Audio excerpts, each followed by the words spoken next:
In physics and electrical engineering, a conductor is an object or type of material that allows the flow of electrical current in one or more directions. A metal wire is a common electrical conductor. In metals such as copper or aluminum, the mobile charged particles are electrons. Positive charges may also be mobile, such as the cationic electrolyte of a battery, or the mobile protons of the proton conductor of a fuel cell. Insulators are non-conducting materials with few mobile charges that support only insignificant electric currents. Resistance and conductance. The resistance of a given conductor depends on the material it is made of, and on its dimensions. For a given material, the resistance is inversely proportional to the cross-sectional area. For example, a thick copper wire has lower resistance than an otherwise identical thin copper wire. Also, for a given material, the resistance is proportional to the length. For example, a long copper wire has higher resistance than an otherwise identical short copper wire. The resistance R and conductance G of a conductor of uniform cross-section, therefore,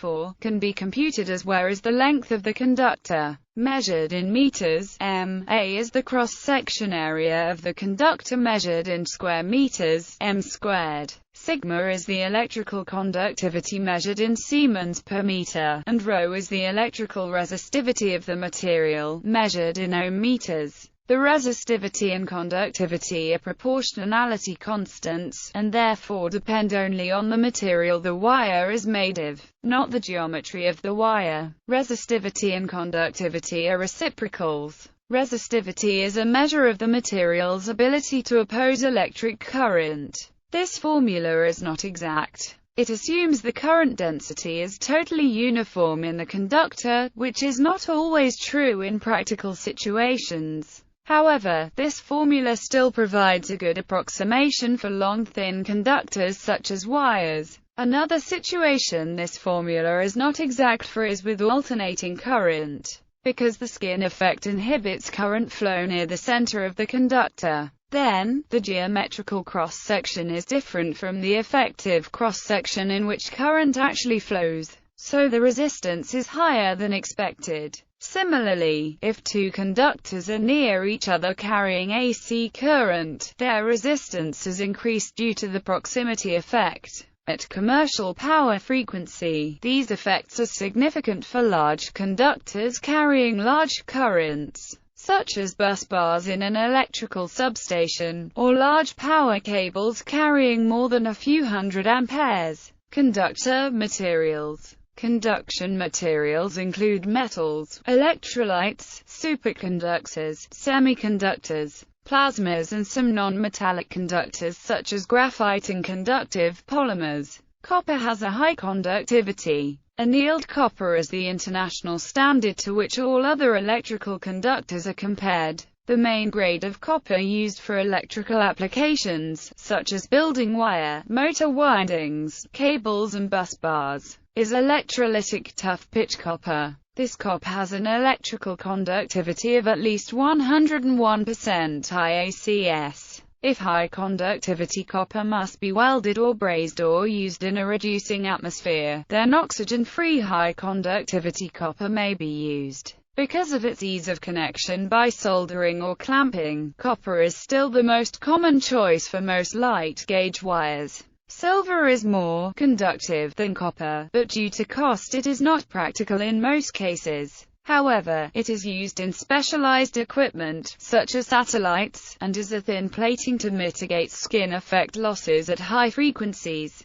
Aluminum wire, which has 61% of the conductivity of copper, has been used in building wiring for its lower cost. By weight, aluminum has higher conductivity than copper, but it has properties that cause problems when used for building wiring. It can form a resistive oxide within connections that makes wiring terminals heat. Aluminum can creep, slowly deforming under load, eventually causing device connections to loosen, and also has a different coefficient of thermal expansion compared to materials used for connections. This accelerates the loosening of connections. These effects can be avoided by using wiring devices approved for use with aluminum. Aluminum wires used for low-voltage distribution, such as buried cables and service drops, require use of compatible connectors and installation methods to prevent heating at joints. Aluminum is also the most common metal used in high-voltage transmission lines, in combination with steel as structural reinforcement.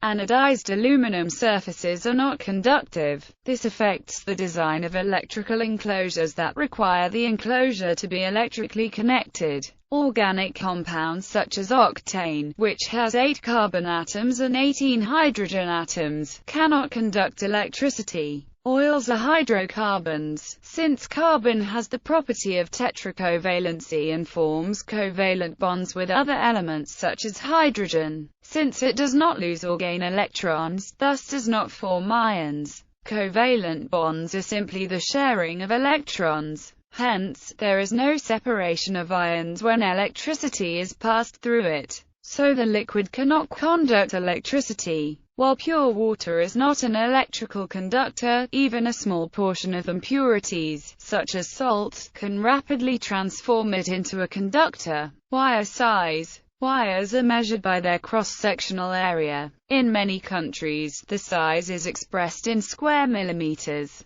In North America, conductors are measured by American wire gauge for smaller ones, and circular mills for larger ones. The size of a wire contributes to its ampacity. The American wire gauge article contains a table showing allowable ampacities for a variety of copper wire sizes. Conductor ampacity. The ampacity of a conductor, that is, the amount of current it can carry, is related to its electrical resistance. A lower resistance conductor can carry a larger value of current. The resistance, in turn, is determined by the material the conductor is made from and the conductor's size. For a given material, conductors with a larger cross-sectional area have less resistance than conductors with a smaller cross-sectional area. For bare conductors, the ultimate limit is the point at which power loss to resistance causes the conductor to melt. Aside from fuses, most conductors in the real world are operated far below this limit. However, for example, household wiring is usually insulated with PVC insulation that is only rated to operate to about 60 degrees Celsius. Therefore, the current in such wires must be limited so that it never heats the copper conductor above 60 degrees Celsius, causing a risk of fire. Other, more expensive insulations such as Teflon or fiberglass may allow operation at much higher temperatures.